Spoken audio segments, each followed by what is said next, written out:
Hello there, I'm Christopher, and thank you for coming back and joining me for our first week, first of probably 14 total videos. Well, actually, I guess this is the second one if you include the welcome video. This is the first in the actual series, and in this video, what I'd like to do, this is the introduction. This is really where I want to share with you my experiences and really lay out for you how I got to the place that I am today, or that I was when I began this journey of recovery. Everybody's got a story. Everybody's had things that have happened to them that have been traumatic, or that have been negative, or that have been hurtful. Mine is not especially terrible per se, but just like most people, I didn't grow up in a Leave It to Beaver household. I didn't grow up in a home where mom and dad always got along, and mom baked cookies, and there was always happy and joy and so forth. I didn't grow up in that kind of home, and you probably didn't either. And talking one time, I was talking with my therapist, and she told me, she said, Chris, there's such a minuscule number of people that actually grow up in that home. And as a kid, I thought that's the way everybody lived, and that I was different. And so I grew up with this idea that my life was this wasn't supposed to happen. That this like everything I'm experiencing, this wasn't the way my life was supposed to be. And there was this tremendous sense of sadness and loss, like I was experiencing something that wasn't supposed to happen. And the reality is, and what I got from my therapist, and she's absolutely right, is that there is no ideal. That we create, and society creates these ideals that we embrace, and then we compare our experience with that ideal, and we always come up lacking. I heard one time in a seminar that the reason that it's not healthy to compare yourself to other people is because what ends up happening is you compare yourself to everybody else's highlight reel, and and you end up focusing on your blooper reel. So you're comparing your blooper reel to everybody else's highlight reel. And in a way, as a kid, that's exactly what I was doing. I was looking at the highlight reel I thought was going on in everybody else's home. All the other kids in class had moms and dads, but not me. I was different. Everybody else, I had a stepmom, and I loved my stepmom very much, and I knew that she loved me, but she wasn't my mom. My mom had abandoned me, and I didn't know why. And so the only thing that I could surmise was that I was bad, and that there was something wrong with me to make her leave me. And that was kind of my takeaway from that. And so in that way, I was comparing, my blooper reel, my painful experiences, to everybody else's really good experiences, and it made it that much worse. So I got a little bit ahead of myself on that, but you know, this whole process of therapy is exhilarating, is scary as hell, painful, challenging, rewarding, and I'm hoping that our time together, as we get to know each other over the next 14 weeks, I'm hoping that it is rewarding ultimately. I'm hoping that you get something out of this, and I'm hoping that I get something out of the therapy that I'm going through and sharing with you. I can tell you that through the first several weeks that I've been in therapy and really dealing and digging in, elbow deep into a lot of the very painful things that have gone on in my life, that I really have gotten a lot out of it. And in just the several weeks that I've been in therapy, that I've really made a lot of progress. And I'm proud of that progress. Sometimes it's the little things. Sometimes it's not the big wins. Sometimes it's the little wins. So Let's go over a little bit. Let me share a little bit about myself. Again, my name is Christopher. I was born in Coronado, California in 1976. And for those of you math majors, that makes me 36 years old. I grew up I grew up in a home, a typical 80s home where both people worked and I was left home a lot. Um, After I was born, my father was sent on deployment, and I was left at home with my mom. And through and for whatever reason and circumstances, she ended up leaving me in South Carolina, and she moved away with another man. Um, I never saw her again. I saw her, I met her when I was 21, and then she and I have tried to develop a relationship, and my mom and I do talk today, and I'm very proud of my mom. She's really overcome a lot of things, but there are still scars. There are still issues and challenges and feelings that I grew up with as a result of being abandoned and being left there, um, that that lingered and that affected me in very deep ways.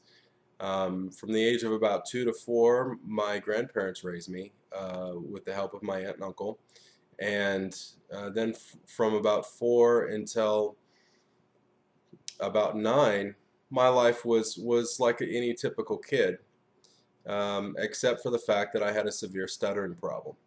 And some of the things that happened to me when I was a baby and up to the age of 4 left me with a severe stuttering problem. I had to go to speech therapy the first and second, and I think the third grade, so I didn't stutter. You know how kids are. Kids made fun of me, and you know that certainly doesn't help your psyche when you already you already feel bad about yourself, and then some kids got to come up and say something to you. Um, and then in the fourth grade, I had a teacher that really believed in me, and she saw that I had the ability to memorize things very easily. And so she entered me into a speech competition, which scared the shit out of me. But I did it, and though I did not win the event, I came in third, and that gave me the self-confidence to be able to go on later in life to become a professional public speaker, and that's something that I have done in my career is actually travel and speak professionally. Um, then at the age of about 10, my life changed, and my father became very violent, verbally abusive. He became very physically abusive, very emotionally abusive. He was emotionally abusive to me before that, but he had never become physically and really very verbally abusive and harsh. My father was a Marine, and he wanted me to grow up and be a man. Now you have to understand, back in the 80s version of a man was John Wayne. And, I was a very emotional kid. I come from a very stoic family, a family that doesn't, we're not big huggers, and we're not really emotional and so forth. Very rare that we show emotion about things. And I was an emotional kid. I was different than everybody else. I was the only grandchild in the family for about 9 years, and so it was just pretty much me, and I was different. I was kind of I won't say I was the black sheep at that point, but I was just so out of the norm for my family, and I felt it was very difficult for me to fit in. And I can remember I would cry about things because I would get emotional as a kid, and my dad would punch me until I stopped crying, and because he was gonna toughen me up. And all of that, all it taught me how to be was angry. All it taught me how to be was rebellious against authority. And it wasn't so much rebellious for rebellion's sake. It was the fact that I came to hate, and to this day, I can't stand people in power that abuse that power and abuse other people with their power. That to me is just absolutely disgusting. And when I see it, generally, I say something about it.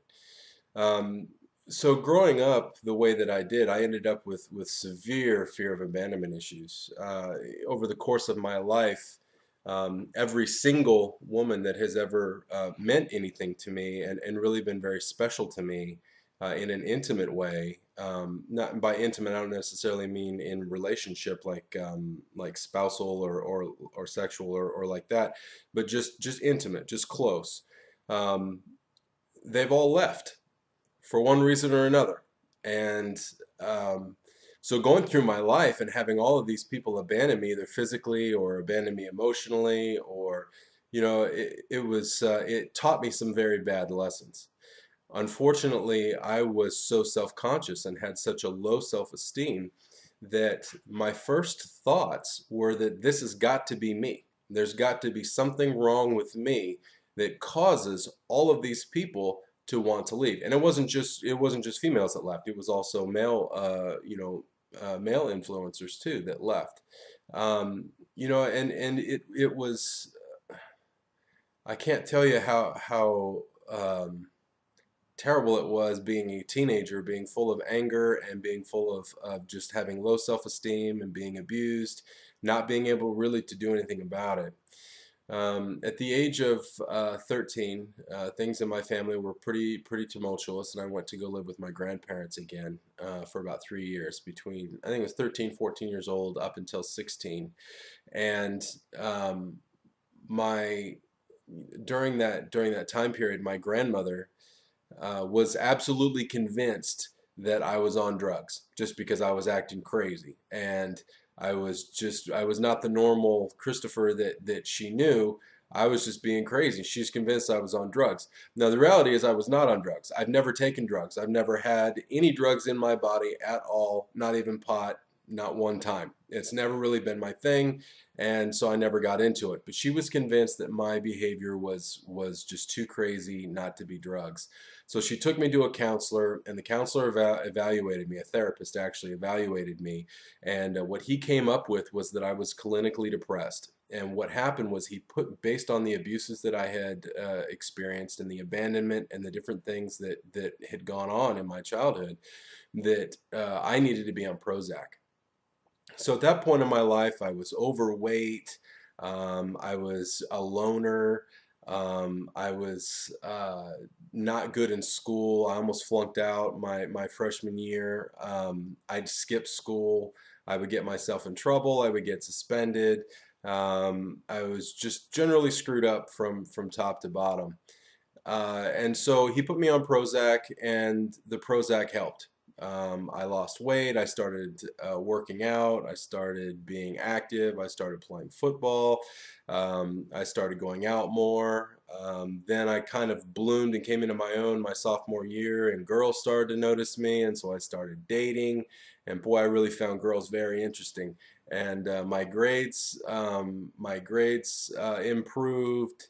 I stopped skipping school. Things were good. At the age of 16, my dad decides to move me from where I was living in Oregon to Mississippi. Now, needless to say, Mississippi is nowhere near Oregon, and it's a completely different culture. So there was a huge culture shock there. Um, in right after we moved to the South, I ended up becoming a born again Christian. Now let me point out here that I am no longer religious. However, I will state here that I don't believe that there's anything inherently wrong with being religious, so long as it doesn't make you a bad person. So long as it's a positive thing in your life and it makes you better, then I think that that's a very positive thing. So after I became a born again Christian, I was involved with a group of people that believed that God heals people, and they prayed for me to be off of this Prozac because that's of the devil, and so they prayed for me, and Jesus healed me, and so I quit taking my Prozac. So for 20 years, I was off of any sort of medication, and I have lived my entire adult life suffering from the effects of clinical depression, or MDD, major depressive disorder. So, I when I was 19 years old, I got married. Um, I married the first girl I ever fell in love with, the first girl I ever made love to. Um, I was too young to be married. I didn't know anything about relationships. I was 20 when I had my first daughter, 24 when I had my second daughter.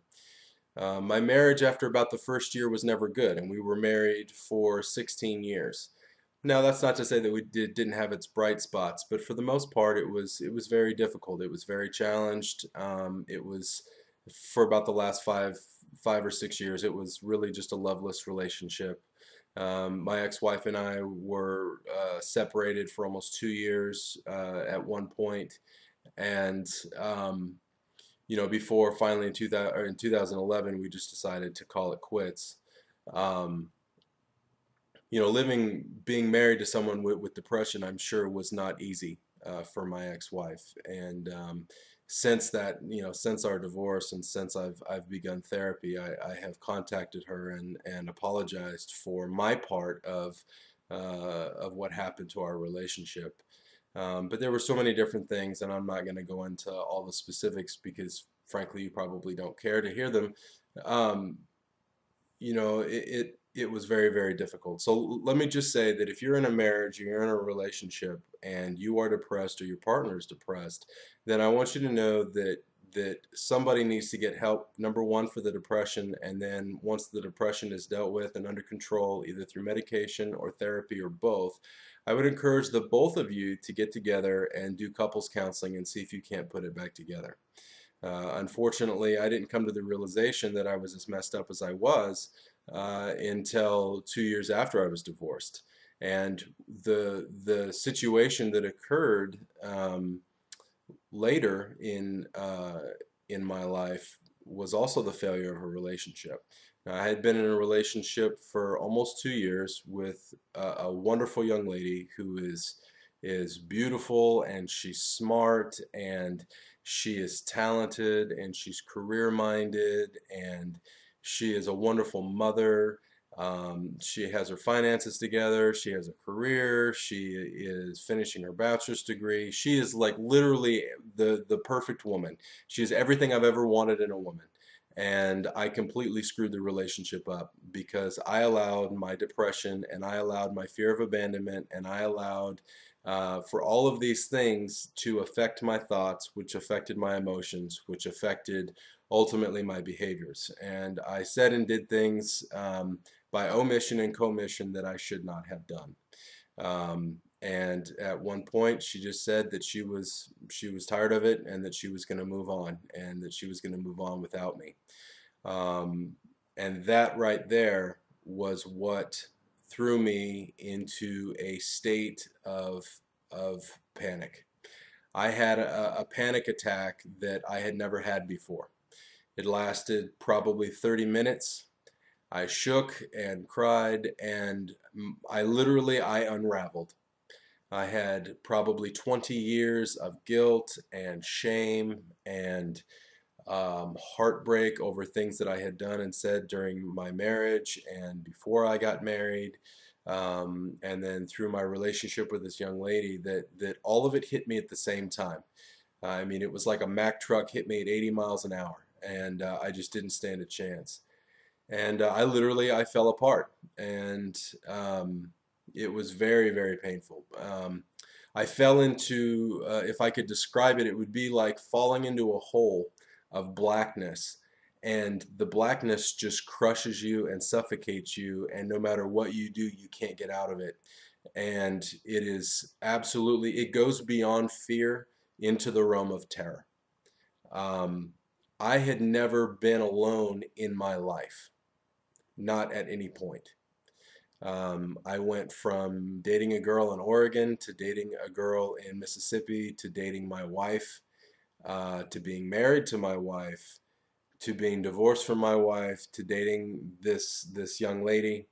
And um, this is the first time that I had ever actually been alone, and it was absolutely terrifying. I had always kept around me a certain group of people from my past, and just different people around me that made me feel secure. Some of these relationships were absolutely improper, and in the process of trying not to lose this girl, I cut myself off from every single one of these associations. and because that was one of the things that she was upset about, and rightfully so. She should have been. Um, I should not have had any sort of emotional relationships outside of the one that I had with her, but I did. I did not have any physical relationships outside of her, but the emotional relationships were just as damaging to our relationship. So I cut off all of these relationships, and here I am. I am absolutely exposed and trying my best to fight off fear of abandonment, and then she decides that she's going to move forward without me, um, which frankly was the right decision for her to make at that point. And so here I am, and I have no one, and fear and terror and panic and anxiety and everything hit me all at once. So I have a complete unraveling. I end up contacting my healthcare provider in a panic. I got to talk to somebody. This is not good. At one point, I was suicidal, and contemplated killing myself, and I decided that I was not going to. I decided that that was not the decision that I needed to make. I have two beautiful daughters that I want to dance at their weddings, and I did not want them to live with the burden of a father that was not strong enough um, to see past all of the hurt and pain, and um, to make the better decision and to not kill himself. I didn't want them to have a dad that went out that way, and that's what saved me. Frankly, is my kids. Um, so at that point, I decided that I was going to get some help. And so I end up in an appointment with a therapist, and he puts me on some medication that we will discuss in a future. In fact, in our very first week together next week, we're going to discuss uh, the medication that I'm on, and I would like to encourage you that if you're not on medication, you're suffering with depression, you need to talk to somebody. The cause of your depression could very well be physiological, as well as psychological. So you need to really combat MDD on both levels. So he puts me on medication for about, I can start to feel the effects of it in about a week and a half, 2 weeks. And in that process, or during that time, I began therapy as well. The book that I was given, if I can find it here, um, and I can't find it. Oh, yes, here it is called Mind Over Mood. And this book here is a very, very good book. I've read through the entire thing, and now I am going through the book a week at a time. There's 12 chapters, and so we'll be going through it in 12 weeks, as I mentioned in the last video. Um, I meet with my therapist every 2 weeks, and what we do is we go over things that I've learned, and then either he or she, depending on which therapist I see, gives me homework to do. And then what I do is I do the homework, and the homework really is working on myself and moving forward. Then I meet with them again, and we kind of debrief on what we talked about, and then we move forward again and we look ahead. Um, I want to tell you, you can overcome depression. I want to address something that was said to me when I first started this whole process. In fact, it's been said to me about 3 or 4 times in the last month, and it's kind of a pet peeve of mine. It's been said to me that people don't change, and then the other version is people can't change. And I want to tell you something. I think that's complete bullshit. Because what that says, that is such a hopeless statement. So what that says is that I can't change, that I suffer from depression. I was a victim as a child, and that I have to continue to be a victim the rest of my life, and that I can't change how I feel inside. I can't change my behaviors. I can't learn to manage me. I can't get better. That is such a terrible mentality that just locks you in. It's suffocating. It's defeating. It's hopeless. It is absolutely the most terrible thing I think that you could ever say to somebody, is to say that people don't change, or ultimately you can't change. Listen, let me tell you something. I am changing. And I see people that have changed all the time. People that I have come in contact with since I've begun this process that have defeated depression and are living very full and meaningful and happy and healthy lives. These people changed. I've known many alcoholics over the years who changed and made their life better because they decided to make better decisions. So let me tell you something. You can change. Don't let anybody tell you that you can't change. That's complete bullshit. You can change if you really want to. If you want to dig into this process of moving forward with me in the next 12 to 14 weeks, then I encourage you to do that. Every week, tune in. I'm going to be sitting down every Saturday and looking at what I learned over the previous few weeks and putting those things on video and sharing them with you. And this is just, I'm not here to be your therapist. I'm just here to share with you my experience. And if you can glean something from that that helps you, then I would absolutely encourage you to do that. Also, if you have the opportunity to get the book Mind Over Mood, then I would encourage you to do that. And possibly you could go through the video series with me and maybe even design your own videos and put them up to encourage someone else. So that's a little bit of background about me and how I came to this place. Now, obviously, I just glossed over a lot of the highlights, but the big thing that I want for you to take away is that in my world of MDD, in my world of depression, the big things that I suffer from are, number one, depression. Fear of abandonment is absolutely huge. And also the idea of thinking that I'm bad, that there was something inherently wrong with me, and that's why everybody always leaves me. And those are the things those are the big things that I struggled with. And there are a lot of symptoms and a lot of things and actions and behaviors that go along with that we will get into in the coming weeks, that maybe you do as well. And I'm going to share with you how I am overcoming those things and how ultimately I've overcome some of them already. So with that, I will say thank you very much for sitting and listening to me, and for spending some time with me, and I hope that you're well. Again, please tune in next week, and we'll talk to you soon. Thanks.